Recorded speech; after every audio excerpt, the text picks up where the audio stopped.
UFC 328 Sean Strickland versus Hamza Chimaev is taking place this Saturday, and I'm going to be giving you guys a full card breakdown. Before we get into it, don't forget to follow me on Instagram to be the first to know about my weekly UFC betting tips. To kick off the night, we have a flyweight bout between two solid prospects in Jose Ochoa and Clayton Carpenter, where we basically have an amazing striker taking on an amazing grappler, and I think that Jose Ochoa is going to get the win. He puts his combinations well together, and he's pretty unpredictable when he's flowing and fighting in his own rhythm. He's naturally fluid in his striking, which is what makes his offense hard to read, and he always finds an opening to land clean shots, which is why 7 of his 8 wins have come by way of knockout. Clayton Carpenter, on the other hand, is coming into this fight with a very clear approach. He's going to be looking to try and use his striking to close the distance and get a takedown as soon as possible, because on the ground he has a major advantage, and he's going to want to try and control from top position while trying to find a submission. Ochoa does have decent grappling, but it could be better. To be fair, he is improving after every fight, and I don't know if he's training with Charles Oliveira, but they do train at the same gym, and being surrounded by top grapplers and fighters in general is a great opportunity for him to learn. I could see Ochoa getting taken down once or twice and possibly losing the first round, but as the fight progresses, I think he begins to break Clayton Carpenter down, landing more cleanly and finding the knockout in round 2. Next up, we have Susurkaev taking on Djorden Santos, where I think that Susurkaev is going to get the win. Susurkaev is probably the biggest favorite on this card, and I think if you bet on Santos, it's something crazy like a ×10. But he's a very young and talented prospect at only 25 years old, and he's training with Arman Tsarukyan and Hamza Chimaev, which is why there's so much hype behind his name. He's very calm and patient in the octagon, but sometimes it does look like he's not taking the fight seriously, and although that does show that he's confident and comfortable, it could backfire if he's not careful. I don't like that he tends to shell up and accept shots, and it almost costed him in one of his fights where he got saved by the bell. But I don't think it'll be a problem in this fight because Santos doesn't have that much power and usually wins his fights via unanimous decision from volume strikes. Now, both of these fighters are very hittable, but I think that the only difference is that Susurkaev is way more durable than Santos. Despite winning both of his most recent fights, Santos was wobbled badly in both of them. But I will say, Santos does have very nice feints, and he likes to fight at a very high pace where he just walks his opponents down with his boxing, and he loves to control the pace of the fight. But I think that Susurkaev is going to mix in the takedowns and have a dominant round 1 on the ground, and coming into round 2, I could see Santos being more hesitant to throw because of the takedown threat, where I think that Susurkaev is going to land something big and find a knockout in round 2. Next up, we have a featherweight bout between Pat Sabatini taking on William Gomis, where I think that Sabatini is going to get the win. He's a very talented grappler with 12 of his 21 wins coming by way of submission. His game plan in this matchup is definitely going to try and take this fight to the ground as soon as possible and slow Gomis down, because Gomis is a very aggressive kickboxer who's most dangerous in round 1. My only concern with Sabatini is his durability. He's been caught before when forcing takedowns recklessly, but he's shown that he's learned from his mistakes, as he's currently on a 3-fight winning streak, with his last loss coming to Diego Lopez, where he got knocked out in round 1. Although William Gomis does have 7 knockouts, only 1 of them have come in the UFC, and I think he only wins this fight if he finds a knockout, because there are some real questions about his ability to deal with high-level grapplers. We saw that vulnerability play out in his last fight, where he got taken down and controlled on the ground and within the clinch for the majority of round 2 by Robert Ochoa, who's a less accomplished grappler than Sabatini. Sabatini has applied his heavy grappling style not only to win, but to absolutely dominate his last 3 fights, and I think that he'll be able to do the same in this fight, where he's going to find a submission in round 2. Next up, we have a middleweight bout between Roman Kopylov and Marco Tulio, where I think that Marco Tulio is going to get the win. I think Tulio is going to absolutely dominate this fight on the feet, because he's the more aggressive and creative stand-up fighter who isn't always headhunting and mixes his strikes to the body. 10 of his 14 wins have come by way of knockout, and he throws everything from elbows to spinning kicks with the intent to knock his opponent out. Tulio does have some durability concerns, having been hurt pretty badly against Tristan Gore, and he's also coming off a knockout loss in round 2 where he got knocked out cold by CLD. But I don't think that Kopylov throws with enough volume or urgency to find the knockout in this fight. Kopylov is more of a calculated striker who prefers to fight at a steady and measured pace, and he looks to pick his shots rather than overwhelming his opponents. His best weapon is definitely his quick and powerful kicks, which he will definitely be looking to utilize, but he's not very active with his hands and can become pretty predictable on the feet, often relying too heavily on his kicks to create damage. And so I think that this stylistic matchup heavily favors Tulio because Tulio fights at a very high pace and can overwhelm Kopylov with his aggression and unpredictable striking, where I think that Kopylov is going to be very hesitant and get knocked out for the first time in round 2. Next up, we have a lightweight bout between the two unks of the UFC, where we have Jim Miller, who's already 42 years old, and he's been fighting in the UFC since 2008, compared to Jared Gordon, who's already 37, and he's been fighting in the UFC since 2017. I think that Gordon is going to get the win here simply because he has the advantage in the stand-up striking, and despite getting knocked out in his last fight, he was doing pretty well up until he got caught. I do think that this fight is closer than the odds suggest, and I will definitely not be betting on Gordon to get the win, because Jim Miller is a very good fighter, especially for his age. Miller definitely has the tool to get the win here, but his fight IQ is just not trustable at all. 21 of his 31 wins have come by way of submission, and he's clearly most dangerous on the ground,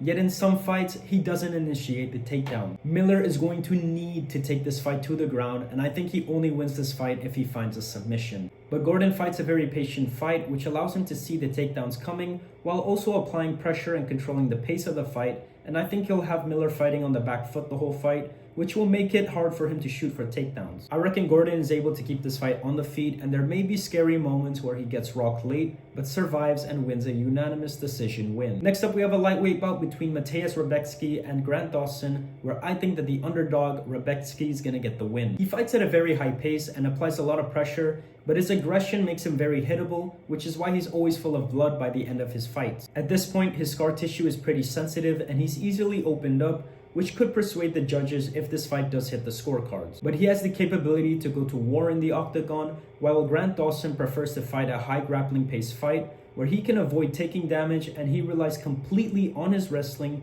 to control the fight on the ground, where he can try and find submissions. But when he can't find takedowns, that's when he starts to struggle. Dawson clearly has the advantage on the ground, and I do think he'll find some success with his takedowns, but Rebecki is a capable wrestler himself who was able to keep most of the fight standing against Orobai. And if it does stay on the feet, then Dawson is in some real trouble because he's reckless and tends to overthrow his shots, which makes him very vulnerable to counter shots. And that's exactly how he got clipped in his last fight. Rebecki thrives in chaotic fights and can handle getting hit, while Dawson doesn't react well when he gets stunned, and he tends to just shell up and accept the loss. Dawson could look good early in the fight, but he does tend to slow down, and I think Rebecki's constant pace and aggression is going to overwhelm Dawson, and Rebecki will be able to find the knockout in late round 3. Next up, we have a welterweight bout between Joel Alvarez taking on Yarsolav Amosov, where I think that Alvarez is going to get the win. Both of these fighters are very talented, but I'm choosing Alvarez simply because he has the experience advantage. Now, upon first glance, Amosov's record seems pretty intimidating as he's 21-8,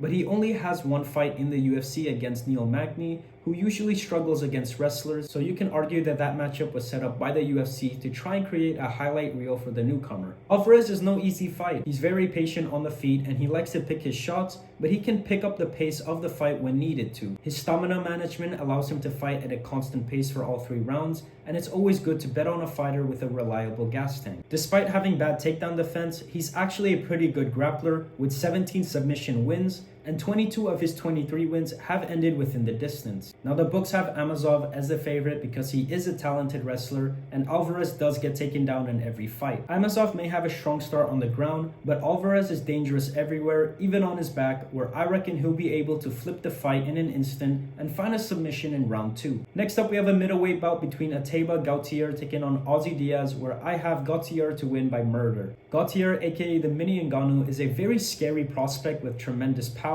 who just walks his opponents down every time, and his constant pressure has granted him 8 knockout wins so far. Even in his last fight where it went the distance, he dominated and knocked Pullaev down around 4 to 5 times, but just couldn't find the finish. Ozzy Diaz is always hesitant to throw and never starts flowing with his combinations, which is what you should never do against a heavy pressure fighter like Gautier. Diaz looks scared when he fights high level competition, and he's also quite chinny, having been knocked out 3 times already. Gautier did express that he was pretty disappointed that his last fight did go the distance, and he'll be hungry to find an early finish in this fight, so I reckon that he's going to be very aggressive from the start. I reckon he'll overwhelm Diaz early in the fight, and he'll find an early knockout in round 1. And just like that, we are on the main card of the night, where we have a lightweight bout between King Green and Jeremy Stephens, where I think that King Green is going to get the win. Bobby Green is a very experienced and high-level striker who loves to trash talk while picking his shots. I don't usually like backing him because he fights with his hands very low, and he does get chinned from time to time, but that's just his style. Fighting with his hands low does allow him to land quick and unpredictable shots, and he relies on his head movement and defensive awareness by rolling with shots and making his opponent constantly miss. Jeremy Stephens, on the other hand, is known for his raw power. He's very dangerous early in the fight, and he definitely could catch Green lacking, but the issue is that his striking can be a bit predictable, and he tends to load up on big shots, which leaves openings. Against someone like Green, who excels at making his opponents miss and countering, that's a pretty big problem. I think Green is just going to taunt him and outstrike him the whole fight and win a unanimous decision win. Next up, we have a welterweight bout between Sean Brady and Buckley, and I think this is going to be a very close fight, and it all comes down to how much has Buckley improved on his takedown defense.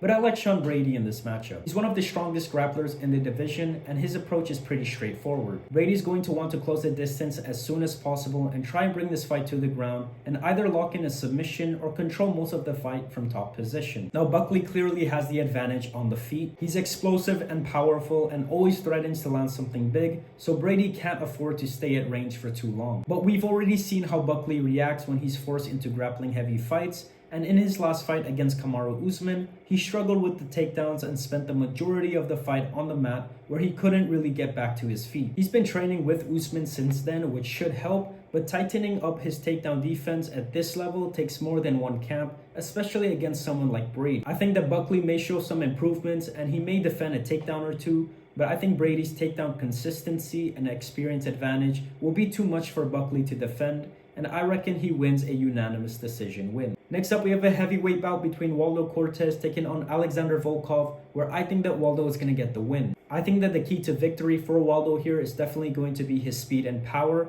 and he hits like a truck with 9 of his 17 wins coming by way of KO, so the danger is always there the entire fight. But Alexander Volkov is the more experienced and technical fighter. He uses his reach very well, and he picks his shots from a distance, and he's been in the octagon with elite competition like Cyril Gane and Sergey Pavlovich, and he's been competing in the UFC since 2016, so the experience advantage is definitely on his side. I do think that Volkov is going to be the aggressor in this fight, trying to establish his jab and control the range early, while Waldo is going to be looking to break the distance and land a fast and powerful counter shot. Waldo can fight a messy brawl, and he has a very solid chin that allows him to trade shots, but I think Volkov will utilize his wrestling if Waldo gets too reckless. Waldo's also coming into this fight with some serious momentum, as he's currently on a 3-fight winning streak, with all of them coming by way of knockout, and he stepped in on short notice for 2 of those fights. Although I don't think that this is going to be an easy fight, I do think that Waldo is going to be able to find a counter shot and win by knockout in round 3. And just like that, we are at the co-main event of the evening, where we have a flyweight bout between Joshua Van and Tatsuro Taira, where I think that Tatsuro Taira is going to get the win. Taira's biggest advantage in this matchup is his grappling. Joshua Van is a very good volume striker who throws a lot of combinations and keeps a high pace, but he doesn't carry that much power. That should allow Taira to fight comfortably enough on the feet without having to worry too much about getting knocked out, while he looks for opportunities to close the distance and mix in the takedowns. Taira's striking is also pretty underrated, and I think it's good enough to hold his own in the stand-up. He doesn't need to outstrike Van for 15 minutes. He just needs to make Van respect the takedown threats and create openings to get the fight to the ground. Once this fight gets to the ground, I think that Van is not getting back up, and Taira should have a clear advantage. Van's takedown defense has also not really been tested quite yet, especially against a grappler of this level. Though he's had a full camp preparing for someone like Pantoja, I don't think that automatically prepares him for Taira's style. Taira is very controlled with his grappling, and he does a great job chaining takedowns together while constantly threading submissions. Over the course of 3 rounds, I think Taira's wrestling and control will be enough to neutralize Van's striking and win minutes consistently. I could definitely see him finding a submission if Van makes a mistake during the scramble, But if not, I think Taira controls most of this fight on the ground and wins a unanimous decision win. And just like that, we are on the main event of the evening where we have Khamzat Chimaev taking on Sean Strickland, and I think that Khamzat Chimaev is going to get the win. This is a fight where Khamzat Chimaev should be able to dominate, mainly because of the massive gap in the grappling. He's coming off one of the most dominant performances in the UFC, where he controlled DDP and broke him down for 5 rounds straight. Now, Chimaev and Strickland have trained before in the gym, and Chimaev has said that he submitted Sean Strickland many times. Usually, you don't take gym stories as absolute truth because nobody's going 100%, but it could play a psychological effect on Strickland where he knows he's screwed if this fight hits the canvas. Strickland is a pressure fighter who's always marching forward, and usually that makes it difficult for his opponents to shoot for takedowns since they're forced to fight on the back foot, but Chimaev always finds ways to close the distance aggressively and forces the grappling exchanges. Now, although Strickland does have solid takedown defense, Chimaev entries are explosive and relentless, and he can keep shooting over and over without slowing down for 5 rounds, and I think he's going to find a submission in round 3. So that's going to do it for my full card breakdown of UFC 328, Sean Strickland versus Khamzat Chimaev. Let me know in the comments what your predictions are, and also don't forget to follow me on Instagram to be the first to know about my weekly UFC betting tips. And while you're down there, you may as well subscribe. Peace.